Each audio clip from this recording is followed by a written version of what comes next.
आज का दिन जो है वो गणपति बापा का आगमन का दिन है और उसी दिन रात को जो दुर्घटना हो गई है, अभी 2 लोगों की मौत की जानकारी हम लोगों को सबको मिल रहे है। डर लगता है, बात किसी का बिल्डिंग गिर गया है, अभी हमारा धक्का लग जाएगा तो क्या होएगा हम लोग का, सबका रहवासी का। सस्ते में घरों को बनाकर लोड बैरिंग और चालियों को बनाकर बेच दिया जाता है, मासूम लोगों को फंसा दिया जाता है और कुछ साल के बाद में स्थिति इस तरीके की आ जाती है। कुछ कर नहीं सकते, अपनी सक्सेस नहीं है तो जो है वैसी लाइफ चल रही है, वैसे चल रही है, मजबूरी है। हर 15 दिन में ऐसी दुर्घटना होने की आशंका है। नमस्कार दर्शकों, मैं हूं आदित्य सिंह, मेरे साथ आप सभी देख रहे हैं नेशन नाउ 9। इस वक्त मैं विरार के नारंगी परिसर में उपस्थित हूं। ये विजयनगर का इलाका है। ये वो लोग हैं जो घटना स्थल पर इमारत गिरी है उसके बगल की जो इमारत है ये वहाँ के रहवासी हैं। आज देखेंगे तो पूरे शहर में ना बल्कि पूरे महाराष्ट्र में गणेश उत्सव की धूम है, लोग तैयारियां कर रहे हैं, लेकिन यहाँ पर आप देखेंगे तो बप्पा की पूजा अर्चना अभी तक नहीं की गई है। ये लोगों को एक तरह से इस मंडप का सहारा है कि यहाँ पर ये लोग बैठ के अपनी दिनचर्या निश्चित तौर पर चिंतित तो है ही, लेकिन अभी बप्पा की पूजा नहीं की जा सकी है क्योंकि इस समय बेहद जरूरी काम जो है वो राहत और बचाव का काम है। ऐसे में जो यहाँ के मंडप के लोग हैं वो लगातार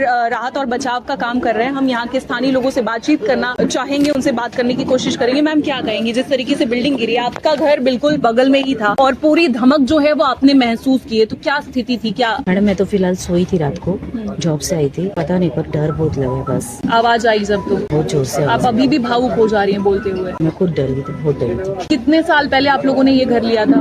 2015 में ली थी। आज स्थिति ये है कि इस तरीके से डर के साए में जीना पड़ रहा है। जी मैम। आज का दिन जो है वो गणपति बापा का आगमन का दिन है और उसी दिन रात को जो दुर्घटना हो गई है, अभी 2 लोगों की मौत की जानकारी हम लोगों को सबको मिल रहे है। हॉस्पिटल में भी 6 लोग हैं और अभी यहाँ मलबा हटाने का काम शुरू है, लेकिन मलबे के नीचे कुछ 2 लोग दबे होने की आशंका है। डर लगता है, बात किसी का बिल्डिंग गिर गया है, अभी हमारा धक्का लग जाएगा तो क्या होएगा हम लोग का, सबका रहवासी का। यही डर के मारे सब लोग रात से इधर बैठे हैं। रात से बैठे हैं। हाँ। आपने घर कब लिया था? आपका मैं ली थी 20 साल हो गया। 20 साल हो गया। 20 साल हो गया। तो अब क्या कीमत रही होगी इस इमारत? जब भी सस्ता था 2,55,000, 3 लाख, 3.5 लाख ऐसा था जब भी लिया था। तो प्रॉब्लम ये है कि मलबा हटाने के लिए कोई भी मशीनरी वहाँ तक नहीं जा पा रही है। अभी तक जो भी हो गया वो मैन्युअली किया है और देखोगे एमएससीबी के पोल वगैरह हटाने के, वायर हटाने के काम शुरू है। बाजू के 3-4 रूम जो है चाली के, उसको थोड़ा सा तोड़ के एक रास्ता बनाने का प्रयास महापालिका और एनडीआरएफ की टीम कर रही है, लेकिन उसको भी थोड़ा समय लगेगा। तो समझिए स्थिति ये है कि सस्ते में घरों को बनाकर लोड बैरिंग और चालियों को बनाकर बेच दिया जाता है, मासूम लोगों को फंसा दिया जाता है और कुछ साल के बाद में स्थिति इस तरीके की आ जाती है कि बिल्डिंग पूरी तरीके से जर्जर हो जाती है और लोग इस तरीके से सड़क पे रहने को मजबूर हो जाते हैं। गणेश उत्सव की धूम है, इनके मन में भी चहल होगी, उत्साह होगा, ये भी अपने त्योहार को ठीक ठाक तरीके से मना पाते, लेकिन उससे पहले की ये घटना ये लोगों को यहाँ पर रहने को मजबूर कर रही है। क्या कहेंगी मैडम, जो स्थिति आन पड़ी है अचानक से? अभी क्या कर सकते हैं, अभी सुबह रात से हम लोग इधर बैठे 3 बजे 12 बजे से। आप बगल की बिल्डिंग में हाँ, रहती हैं? बगल के बिल्डिंग में रहते हैं हम लोग। आपने कितने साल पहले घर लिया था? मुझे अभी 8 साल हो गए। हमने लिया था 6,10,000 में। अब ये जो स्थिति आ गई है, क्या लग रहा है अब वहाँ दोबारा जाने जैसा लग रहा है? डर तो लग रहा है हम लोग,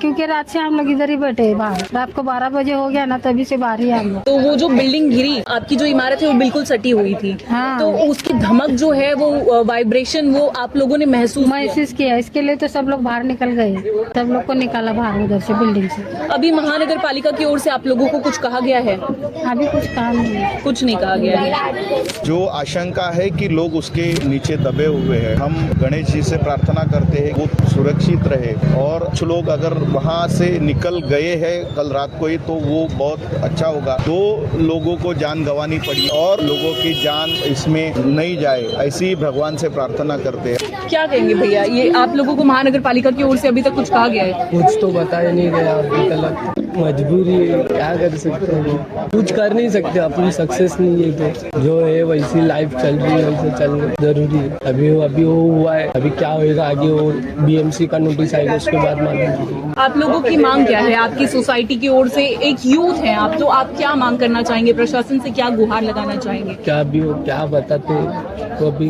इस तरह की जो बिल्डिंगें बनाई जा रही है ये कुछ ही साल में जर्जर हो जाती है, जिसके बाद आप जैसे लोगों पर स्थिति इस तरीके की आ जाती है, एक मध्यम तबका जो है वो पूरी तरीके से पिस जाता है। वो अपनी कमाई जीविकोपार्जन की जितनी होती है वो पूरी लगा के इस घर को खरीदता है और खरीदने के बाद में इस तरीके की स्थिति, वो सोच सकता है कि वो खरीदने के बाद इस तरीके से सड़क पे बैठना होगा? नहीं। एक इज्जत भरी सम्मान भरी जिंदगी जीना चाहता है, तभी तो वो घर खरीदता है। और ये वसई विरार में पर्टिकुलरली नाला सोपारा और विरार में ऐसे बहुत सारी बिल्डिंगे हैं कि जिनको सीवन की नोटिस गई है या 10-12 साल में वो जर्जर हो गई, तो वो बिल्डिंग के ऊपर महापालिका ने सोच के उसमें कुछ तो लोगों को राहत देना चाहिए, क्योंकि सब ये गरीब लोग हैं। कोई भी यहाँ अमीर बिल्डिंग में चाली में रहता नहीं है। जब गरीब लोग हैं तो उनके लिए कुछ न कुछ तो योजना लानी पड़ेगी, नहीं तो आने वाले 5 साल में नाला सोपारा हो या विरार में हर महीने में हर 15 दिन में ऐसी दुर्घटना होने की आशंका है, क्योंकि ऐसे ही बिल्डिंगे सब जगह है। अब क्या गुहार करना चाहेंगे प्रशासन से, क्या मांग करना चाहेंगे आप? प्रशासन क्या